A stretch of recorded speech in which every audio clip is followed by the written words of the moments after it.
Olá, sejam bem-vindos a mais um programa Direito Unifil aqui na UTV. Eu sou o professor Danilo Delarco e nós estamos discutindo nesses programas, é o terceiro programa da nossa série de reforma tributária. Você sabe o que está acontecendo no Congresso em relação à reforma tributária? Vai mexer no teu bolso. Então é importante que você tenha uma ideia, uma noção do que está acontecendo, do que o Congresso está discutindo em relação a essa reforma tributária. Quem está aqui com a gente para esclarecer vários pontos dessa reforma é o professor Sérgio Neme. Ele é advogado, contador, professor do curso de Direito da Unifil. Professor Sérgio, obrigado por continuar aqui com a gente. Já é o terceiro programa. Quem está nos assistindo, não se esqueça. Pode pegar lá no canal do YouTube, nós temos o primeiro e o segundo programa que nós falamos sobre a reforma tributária com o professor Sérgio. Você está assistindo agora o terceiro programa dessa série. Professor Sérgio, só para quem está nos assistindo e entrou agora e ligou e não ficar perdido, você comentou com a gente resumidamente o seguinte, que a reforma tributária vai tratar de um imposto, vai tentar unificar impostos, né, tributação. Em relação ao Estado e o município, o que seria o ICMS e o ISS, eles vão criar um imposto único. Isso. Né? E em relação à União, o que seria a PIS, COFINS, uma contribuição única sobre bens e serviços, e um outro imposto que você chamou seletivo. Exatamente. Né? Isso. Então, basicamente, a reforma vai ser uma reforma tributária para a relação de tributos com o consumo. Exatamente. Né? O foco vai ser esse. E aí, nesse programa, a gente vai falar um pouquinho sobre o que seria esse imposto sobre bens e serviços. Ou seja, é um imposto, o imposto que vai ser criado, mas não é uma coisa nova porque vai substituir. Então, as pessoas têm que entender que assim, não vai ser algo a mais, né? Mas o que é esse IBS, o que ele vai substituir, só para quem está assistindo agora conseguir entender. Então, o IBS, ele vai ser, como você mesmo colocou, uma substituição de dois impostos que já existem. Hoje a gente tem, quando você compra uma mercadoria, um imposto estadual, chamado ICMS. Sim. Quando você contrata um serviço, você tem um imposto municipal, que é o ISS. Porém, quando você olha o mundo, tá? Você sai do Brasil e olha o mundo, existe um padrão global de tributação que o Brasil não adota. No mundo inteiro, mercadoria e serviço são tributados por um único imposto.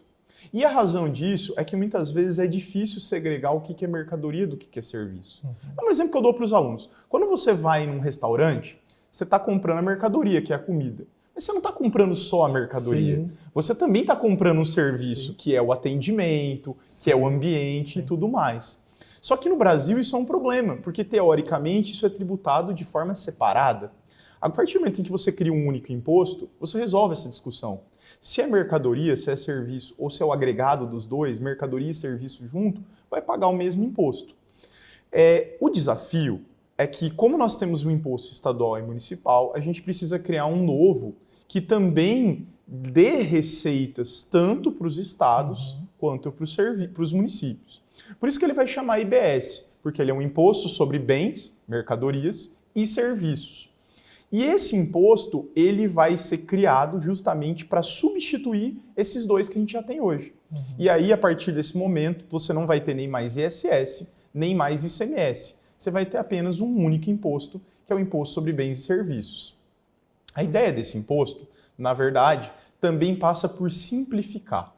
Porque vejam só, hoje, quando você fala do ICMS, apesar dele ser formalmente um imposto, na prática ele não é.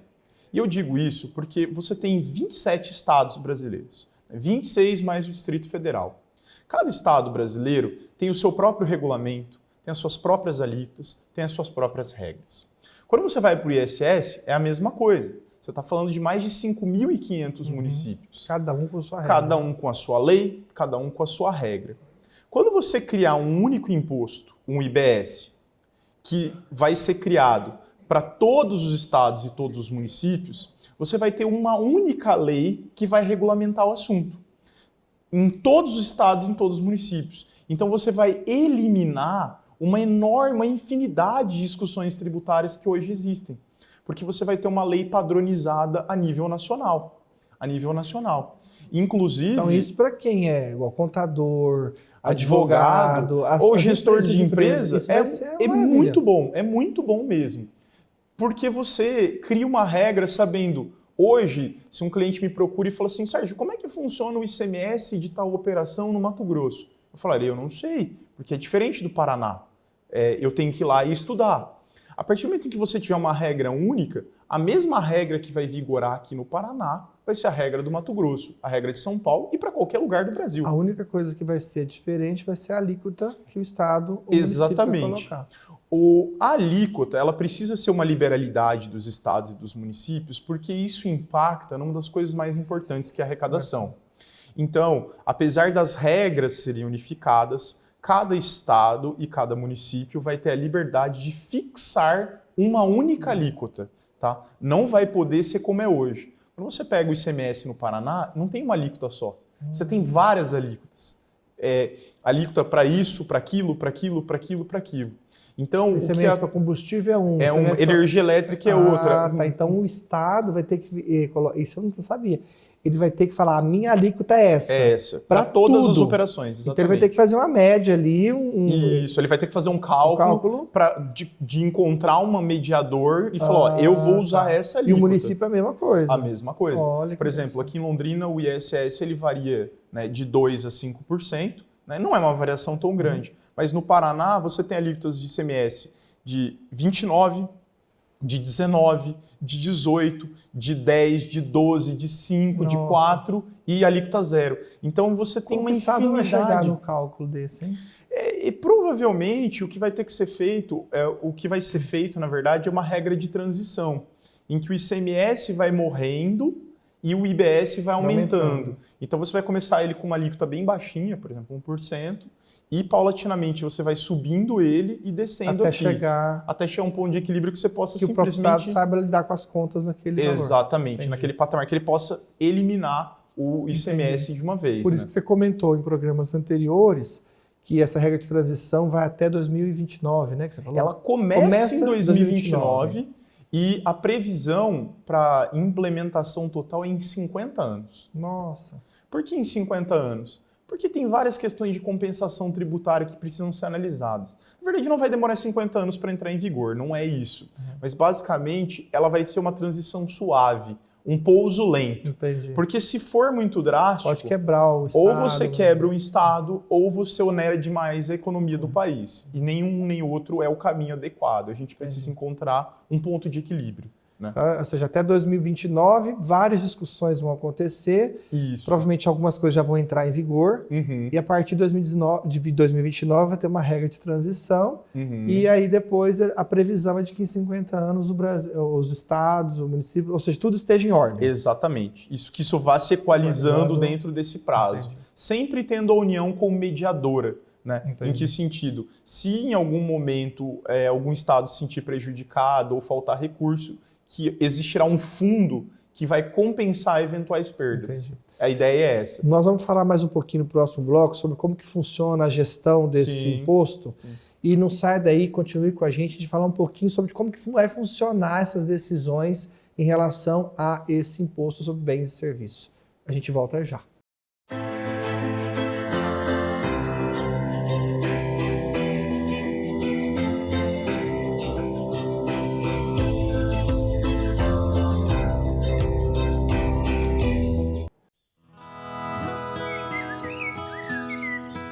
No início dos anos 2000, foi criado o Jardim Botânico de Londrina, com mais de 1 milhão de metros quadrados de mata nativa, nascentes e rios. É uma realidade na zona sul de Londrina, num terreno de 70 hectares e projetado para o cultivo de espécies raras ameaçadas de extinção. Foi aberto à visitação em 2013 e oferece uma arquitetura totalmente integrada à natureza, o que proporciona um passeio ecológico dos mais profundos de Londrina. Com lagos, trilhas ecológicas e estufas em desenvolvimento, o local preza mais pela educação ambiental e faz despertar a paixão pela natureza à primeira vista.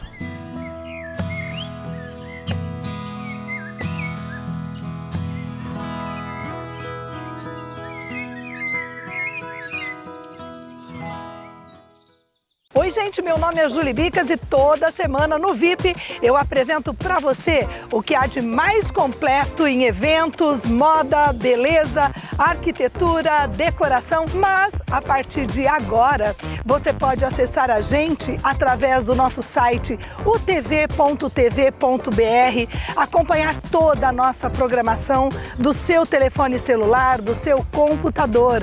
Gente, o TV mais perto de você.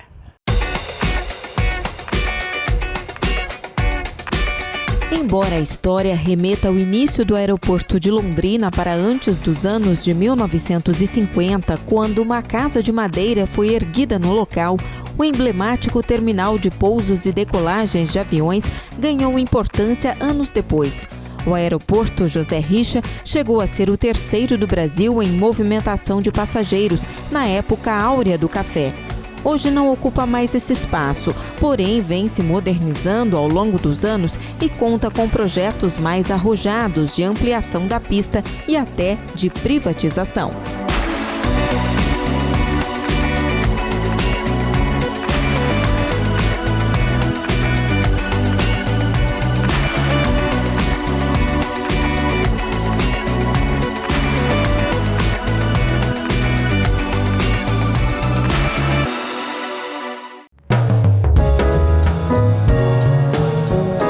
O Lago Igapó foi um presente de aniversário para Londrina de 1959, nos seus 25 anos. A obra represou as águas do Ribeirão Cambezinho, cuja nascente fica no bairro Parque Ney Braga. A escolha do nome não foi por acaso. Igapó significa transvasamento de rios. O conjunto de 4 lagos tem mais de 4.500 quilômetros de extensão, começando perto da prefeitura e terminando perto da UEL. O complexo conta com a grande barragem, as águas que se tornaram o cartão postal de Londrina e pistas de caminhada, onde moradores de todas as regiões não abrem mão de praticar atividades físicas com o cenário da natureza.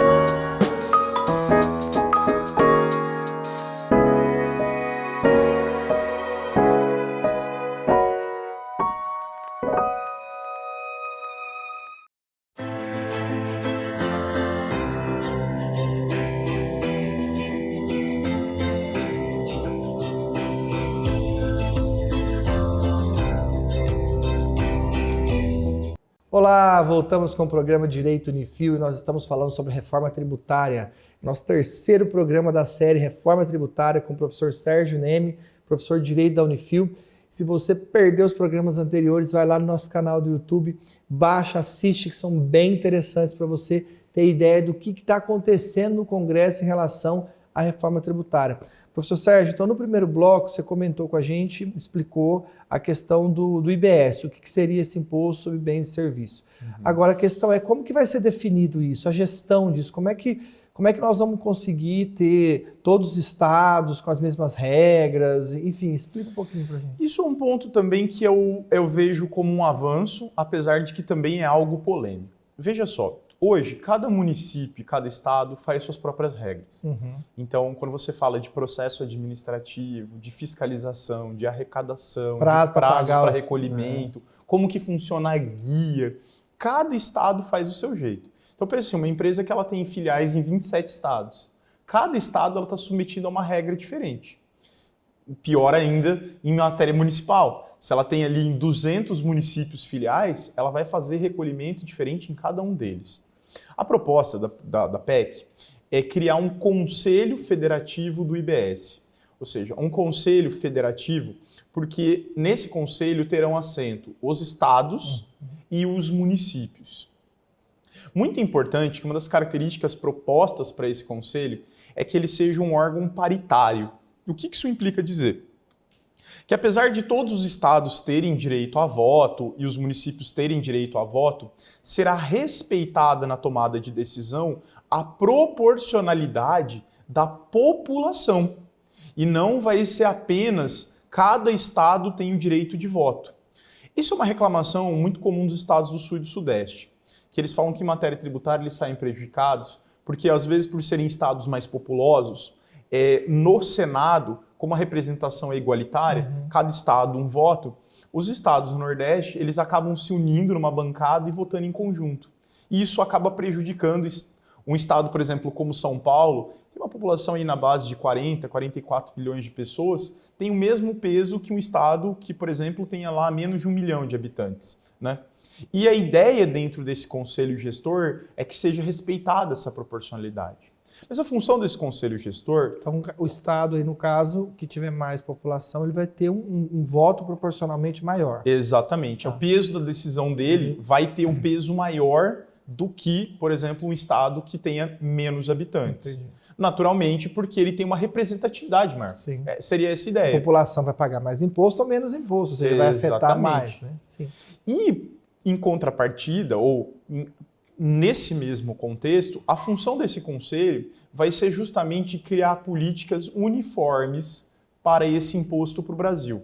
Ou seja, prazo de arrecadação, forma de pagamento, questão de crédito tributário, devolução, restituição, fiscalização, processo administrativo e até cobrança, você vai ter uma regra unificada a nível nacional.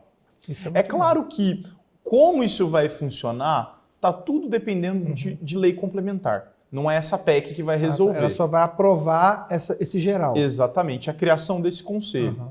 Mas a expectativa a partir disso é que a gente tenha algo mais padronizado, que é uma das grandes dificuldades que o nosso sistema tributário tem, de se padronizar.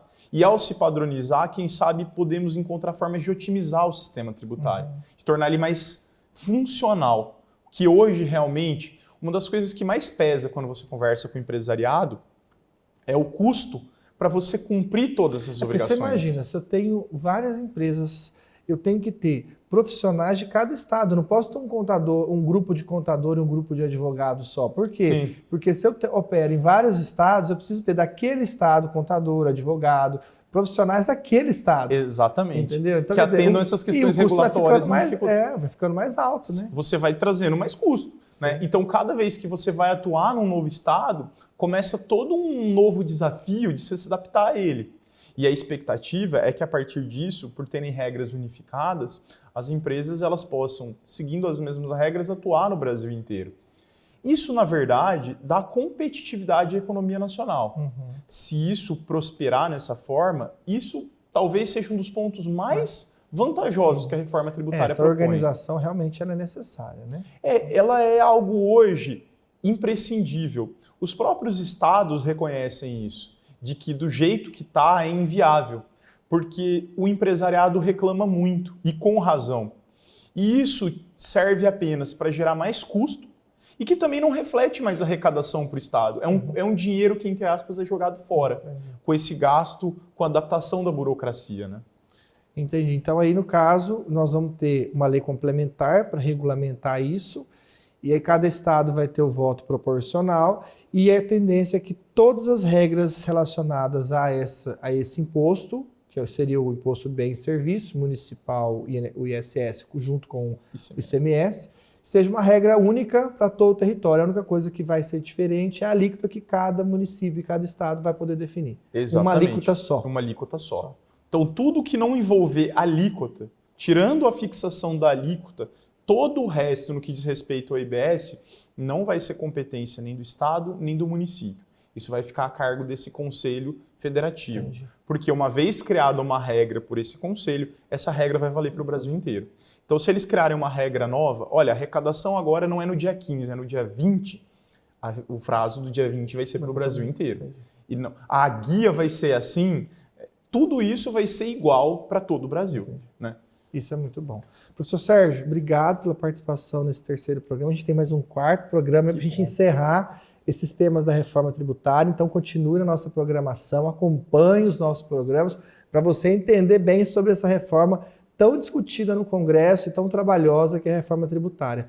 E não se esqueça, se você quiser fazer uma pós-graduação em Direito, vem para a Unifil. A Unifil tem pós-graduação em várias áreas do direito. Direito penal, direito do trabalho, direito civil, direito previdenciário, notarial, perícias judiciais, um leque de opções que cabe no teu bolso e a qualidade você já conhece. Obrigado pela sua audiência, continue a nossa programação. Deus abençoe.